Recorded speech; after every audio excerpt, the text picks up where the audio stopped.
लेकिन आपको ये दिमाग में कैसे आया कि हमें ड्राई फ्लावर का बिजनेस करना चाहिए? सर आप जैसे ये फूल सुखाते हैं तो इसका प्रोसेस क्या रहता है? अब आप टेम्परेचर को फील कर सकते हैं कि अंदर क्या टेम्परेचर और बाहर क्या टेम्परेचर। टर्नओवर की बात करो तो 1 से 1.5 करोड़ का हमारा टर्नओवर होने लगा अभी फिलहाल। बहुत सारे टाइप के फूल होते हैं, जैसे कैमोमाइल हुआ, रोज हुआ, आपका मेरीगोल्ड हुआ, आपका ब्लू पी हुआ, ब्लू कॉर्नफ्लावर हुआ, है ना। ये सारी चीजें होती है जो हम अपने खेत में करते हैं। कभी कभी बिकता भी नहीं किसान का, जो किसान मंडी लेके आता है, अपने भाड़ा लगा के लाता है, बहुत दूर दूर से आता है किसान हमारे कानपुर में, तो हम उनसे खरीद लेते हैं। अगर नहीं बिकता है तो वो हमारा फोन आ जाता है कि भैया ऐसी ऐसी बात है, तो भैया हम गाड़ी अपनी भेज देते हैं। अब मैं किसानों से भी खरीदता हूँ और खुद का भी मेरा खेत है उसमें भी लगवाता हूँ। और किसान के लिए बेनिफिट ये है, जैसे उसका पीक सीजन में सब उधर टमाटर बहुत निकल रहा है, तो कभी कभी टमाटर फेंकना पड़ता है। किसान के लिए फायदेमंद ये है कि उसको ड्राई कर ले, फिर जब उसका मार्केट पीक हो तब उसको सेल आउट करे।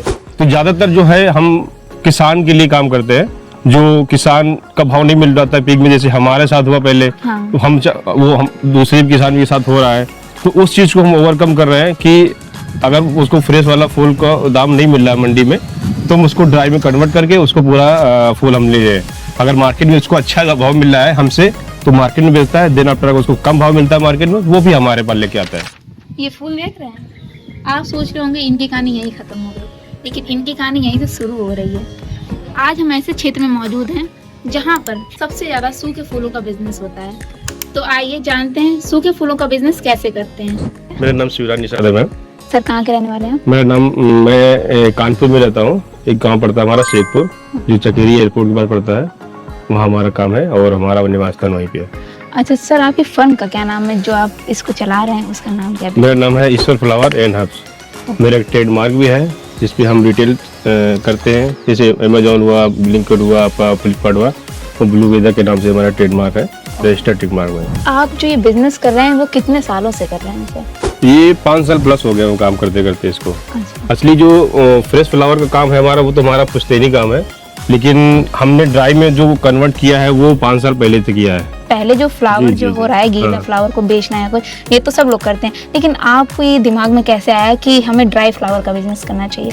देखिए, फूल कभी कभी होता है क्या कि पीक होता है ना, तो उसका भाव नहीं मिलता है। जब पीक में फ्लावरिंग होती है, सीजन होता है, और 1 दिन 2 दिन से ज्यादा वो टिक नहीं पाता है, सूख जाता है, मतलब सड़ जाता है, खराब हो जाता है।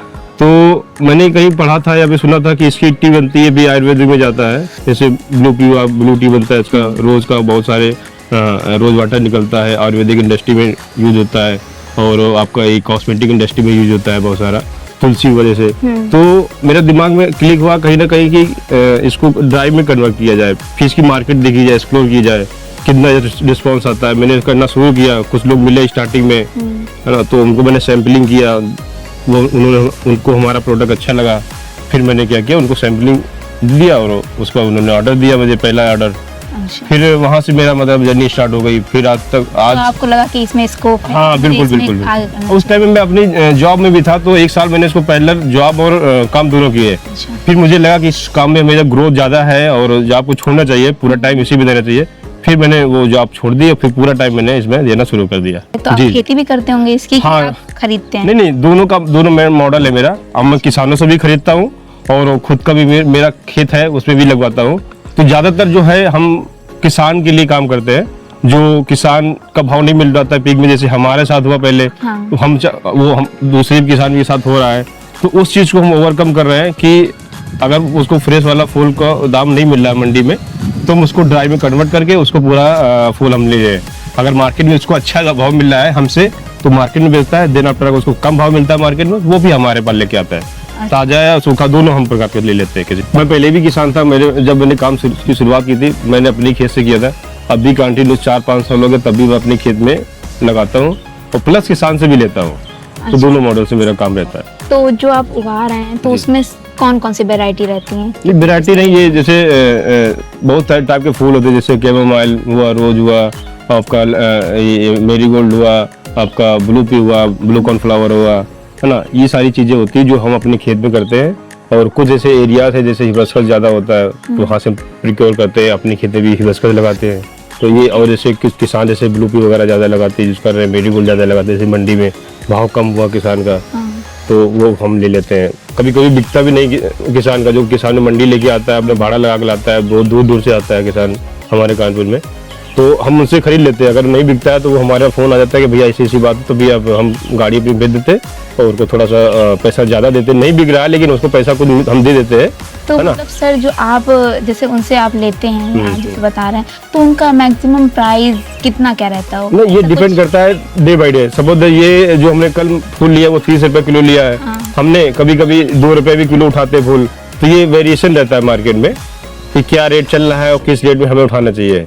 कुछ ऐसी क्वालिटीज भी होती है, जैसे बहुत ज्यादा खराब हुआ फूल, है ना, तो हमारा उसमें टी इंडस्ट्री में नहीं जाने वाला है, तो बहुत सारे ऐसे काम करते हैं जो लोग अदर भी उसको यूज करते हैं, तो फिर वो थोड़ा डाउन क्वालिटी में आता है, डाउन प्राइस में आता है। वैसे सर आपने जैसे अभी बोला कि टी इंडस्ट्री में जाता है, तो आपका जो फ्लावर है वो जाता कहाँ कहाँ, किस किस जगह, मतलब किन किन चीजों के लिए यूज होता है? देखिए, हम तो होलसेल में काम करते हैं, तो ज्यादातर हमारा जो काम रहता है वो टी इंडस्ट्री में रहता है, जो इसका हर्बल टी बनता है, ब्लू टी, रोज टी, वस्कर tea, chamomile tea, lavender tea, बहुत सारा ब्लेंड यूज होता है उसमें।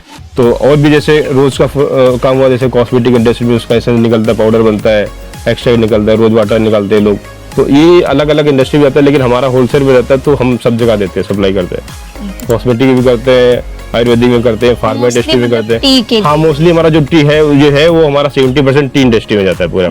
सर आप जैसे ये फूल सुखाते हैं, तो इसका प्रोसेस क्या रहता है, कैसे कैसे आप ड्राई करते हैं? तो मेरा 2 प्रोसेस रहता है, एक तो सोलर ड्रायर हमारा प्रोसेस रहता है, और कभी कभी क्या, अगर फूल बहुत ज्यादा हमारे पास हो गया है ना, सोलर ड्रायर में नहीं मतलब सफिशिएंट जगह है, तो हम भी ओपन में डाल देते हैं। अगर अच्छी धूप है, साफ सफाई करके, तो अच्छे से उसको सफाई करके हम ओपन में भी डाल सकते हैं अपने छत पे, लेकिन ज्यादातर हम ट्राई करते हैं कि हमारा सोलर ड्रायर पे ही प्रोडक्ट्स होते हैं। सर जैसा आपने बताया कि आप सोलर ड्रायर का यूज करते हैं फूल सुखाने के लिए, जी, तो इसका क्या प्रोसेस रहता है? आइए मैं आपको दिखाता हूँ क्या प्रोसेस रहता है। देखिए, आप देख सकते हैं ये हमारा सोलर ड्रायर लगा हुआ है, ओके, है ना, इसमें फैन भी चल रहे होंगे जी। आपको पूरा से एकदम क्या कहते हैं, क्लियर दिख रहा है कि इसमें क्या प्रोडक्ट पड़ा हुआ है। आप जो ये शीट देख वगैरह भी लगे, हाँ, इसमें आप ये शीट देख सकते हैं, ये पॉलीकार्बोनेट 2 mm 3 mm की शीट लगती है जिसमें, ठीक। इसकी एक खासियत ये होती है कि इसमें जो रेज होती है वो अंदर से ले आती है, बाहर नहीं निकल पाती, इसकी वजह से हीट में अंदर ही रहती है। आप दिखाइए, मैं दिखाता हूँ। ये गेट हमारा, अब आप टेम्परेचर को फील कर सकते हैं कि अंदर क्या टेम्परेचर और बाहर क्या टेम्परेचर है। समझ आ रहा है। लगभग बाहर से जो अंदर टेम्परेचर हमारा लगभग 15 से 20 डिग्री का डिफरेंट रहता है।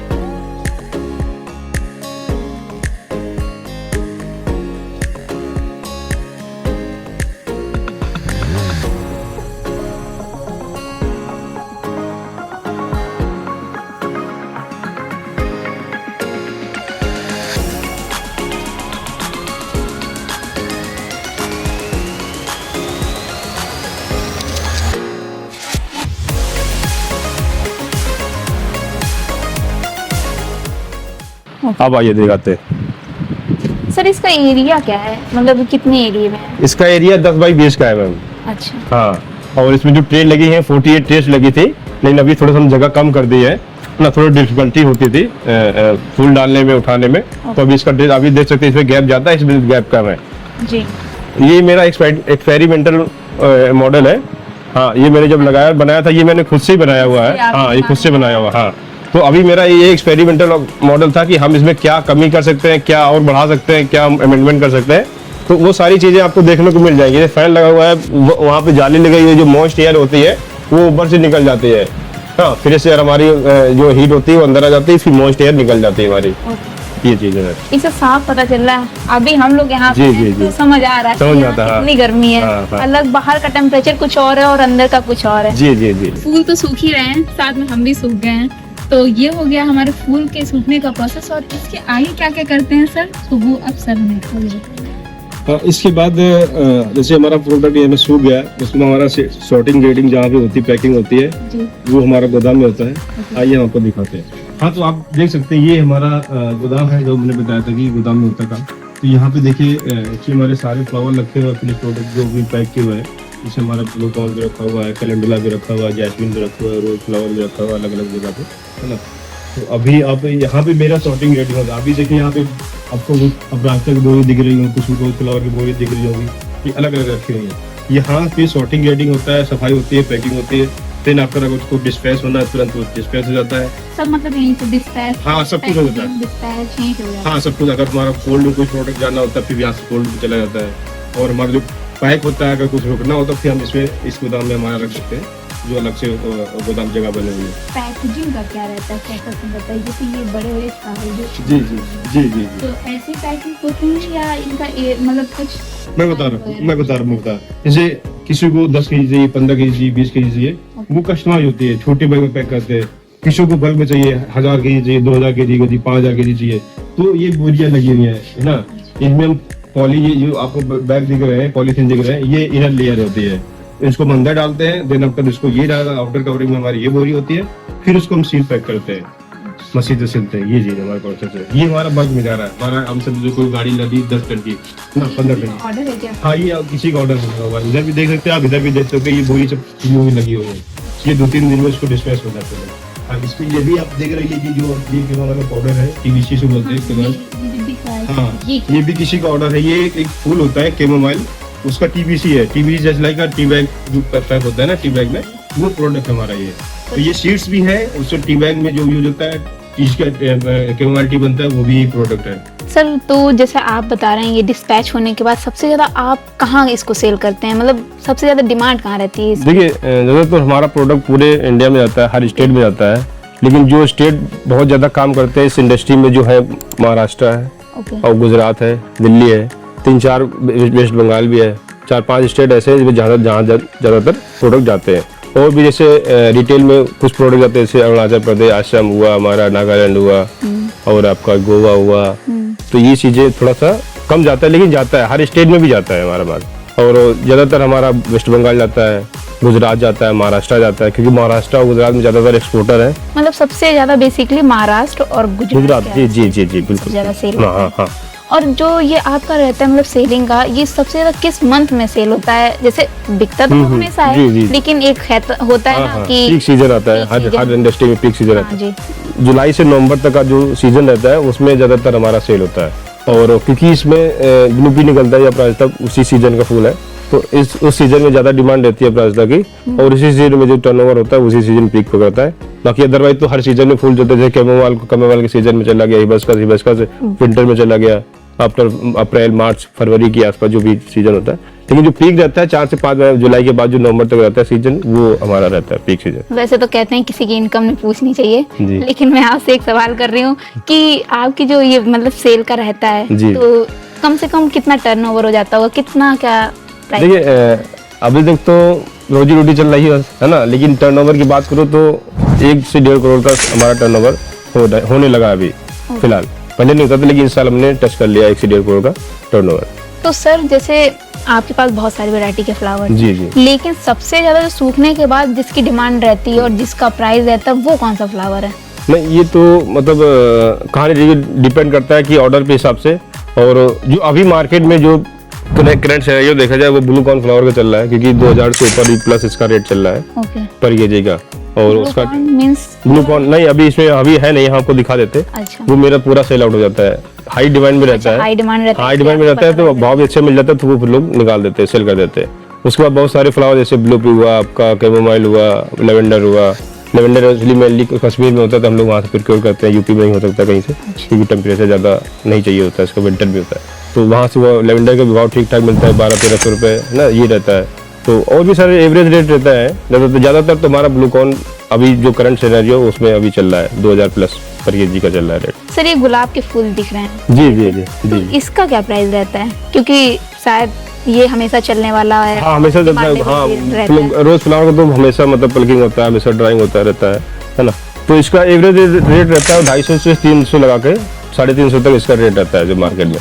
डिपेंड करता है कि क्वांटिटी कितना है, कि हम लोग होलसेल में काम करते हैं, तो फिर अगर होलसेल में जा रहा है 2 टन 3 टन जा रहा है प्रोडक्ट को बल्क में ले रहा है, तो भी हम लोग करते हैं कि मार्जिन कम करके सेल आउट कर देते हैं। अगर 10-20 किलो चाहिए तो हम 350 बेच देते हैं। अगर बहुत ज्यादा अगर 2 टन 3 टन चाहिए तो फिर हम उसको 300-280 में बेच सकते हैं। मतलब बेसिकली हाँ डिपेंड ऑन ऑर्डर क्वांटिटी। हाँ ऑर्डर क्वांटिटी के ऊपर। बिल्कुल। सर आप तो फ्लावर सुखा रहे जी। हैं, लेकिन मार्केट में हम लोग और क्या क्या सुखा सकते हैं कि उनके जो किसानों, जैसे इस टाइम सब्जी है मैं समझ या जैसे टमाटर है, इस टाइम उसका अच्छा दाम नहीं मिल रहा है, तो अगर हम क्या उसको सुखा सकते हैं? उसको जी बिल्कुल कर सकते हैं? बिल्कुल सुखा सकते हैं। ड्राई, एक तो फ्लावर बिजनेस अलग होता है और ड्राई फूड एंड वेजिटेबल का बिजनेस वो अलग होता है। वो बहुत सारे लोग कर रहे हैं, बहुत सारे लोग बड़ी बड़ी इंडस्ट्री में यूज कर रहे हैं उसको, जैसे ड्राई टमाटो हुआ, गार्लिक हुआ, ऑनियन हुआ, dry coriander, green coriander leaves हुई, है ना, और ये आपका ऑनियन चाइप्स हुआ, और ये आपका करेला हुआ, आपका बहुत सारी चीजें जो भी आपको देख रहे हैं, फ्रेश में देख रहे हैं, वो सारे अब चीजें धीरे धीरे कन्वर्ट हो रही हैं ड्राई में। तो मतलब इनकी मार्केट में डिमांड बढ़ रही है? हाँ, अब धीरे धीरे इनकी डिमांड बढ़ रही है, क्योंकि होता है कि ना, जो फ्रेश मार्केट होता है सब होता है किसी वेजिटेबल का, वो वोलेटाइल होता है, पल में इधर होता है, पल में उधर होता है। तो अभी क्या कहते हैं, लोग ड्राई में ज्यादा कन्वर्ट हो रहे हैं, क्योंकि ड्राई में एक सेम रेट रहने वाला होता है हर साल, पूरे ईयर, थ्रू आउट ईयर। तो अभी लोग स्किप हो रहे हैं धीरे धीरे ड्राई मार्केट की तरफ, ड्राई वेजिटेबल, फ्रूट एंड जो वेजिटेबल। सीजन चल रहा होता है उस सीजन अच्छे दाम नहीं मिलते। बिल्कुल बिल्कुल तो बिल्कुल। अगर वो ड्राई कर रहे हैं तो उनको अच्छे दाम मिलेंगे। और किसान के लिए बेनिफिट ये है, जैसे उसका पीक सीजन में सब उधर टमाटर बहुत निकल रहा है, तो कभी कभी टमाटर फेंकना पड़ता है। किसान के लिए फायदेमंद ये है कि उसको ड्राई कर ले, फिर जब उसका मार्केट पीक हो तब उसको सेल आउट करे। और खरीदार के लिए ये क्या कि जब उसका मार्केट बहुत ज्यादा हाई रहता है, उसमें वो ड्राई में कन्वर्ट हो जाए। तो ये जो होता है कि संयम होता है ना, वो संयम बना रहेगा, मार्केट में बना रहता है। जैसे आपने अपना बिजनेस सेटअप कर रखा है, तो अगर आप अपने किसानों को कुछ मैसेज देना चाहें कि वो अगर ये बिजनेस सेट करते हैं, या उनके लिए क्या रहता है, इसमें क्या स्कोप है उनको? नहीं, तो मैं ये कहना चाहता हूँ किसानों, जैसे कुछ लोग सब्जी में ज्यादा काम करते हैं। सब्जी में होता है क्या कि जैसे मैंने बताया कि पीक सीजन जो आता है उसमें भी मार्केट रेट में उसको भाव नहीं मिलता है। तो मेरा कहना कि सब्जी से हटकर थोड़ा सा फ्लावर में भी अगर किसान काम करे, जैसे ब्लू पी हुआ, रोज हुआ, तो उसमें अभी मार्केट अच्छा चल रहा है। और सब्जी में भी काम चल रहा है, लेकिन वो हम लोग करते नहीं, ड्राई वेजिटेबल काम नहीं करते। अगर वो सब्जी के साथ ड्राई वेजिटेबल में काम करना चाहते हो, किसी और से जुड़ सकते हैं, मैं उसको जानकारी शेयर कर दूंगा। और अगर फ्लावर में भी काम करना चाहते हैं तो भी हमसे जुड़िए, हम उनको पूरा गाइडेंस देते हैं, है ना, पूरी जानकारी देते हैं, मार्केट का आइडिया देते हैं, मार्केट को उनको देते साझा करते हैं कि कैसा क्या रेट चल रहा है। तो अगर कोई करना चाहता है तो फिर हमसे कांटेक्ट कर सकता है। तो आप देख रहे हैं, जो सर ने बताया कि अगर आपको ये बिजनेस करना है तो आप सर के पास आइए और सर से कांटेक्ट कीजिए। वो आपको शुरुआत से लेकर कैसे ये बिजनेस सेट करते हैं, कैसे सेटअप बनाते हैं, उसके बारे में आपको पूरी जानकारी देंगे। जैसे ये किसानों के लिए इतनी सारी चीजें कर रहे हैं, वैसे ये एनकोश एग्री इनपुट से लेकर एग्री आउटपुट तक किसानों के लिए हर एक फैसिलिटीज प्रोवाइड कर रहा है। वो मिट्टी की जांच हो सकती है, फसल खरीद की सुविधा हो सकती है, ड्रोन सेटअप, एरीगेशन सेटअप और बहुत सारी सुविधाएं हैं। तो एनकोस के साथ जुड़िए और इन सारी सुविधाओं का लाभ उठाइए। अगर आपके भी क्षेत्र में कुछ ऐसी ही फार्मिंग हो रही है तो आज ही आप हमें इस बारे में जानकारी दें और हम आपके पास आकर वीडियो शूट करेंगे और लोगों को इसके बारे में जानकारियाँ देंगे। ओके, धन्यवाद सर, आपका बहुत बहुत। आपने हमारे साथ इतनी सारी जानकारी साझा की और हमें अपने बारे में और अपने बिजनेस के बारे में इतनी जानकारी दी। आपका भी धन्यवाद मैम, आप आई हमारे पास, इतना टाइम अपना दिया, बहुमूल्य समय दिया, आपको भी धन्यवाद। आपको ये जानकारी कैसी लगी कमेंट में जरूर बताएं और हमारे YouTube चैनल एनकोश को सब्सक्राइब करें, वीडियो को लाइक करें, शेयर करें।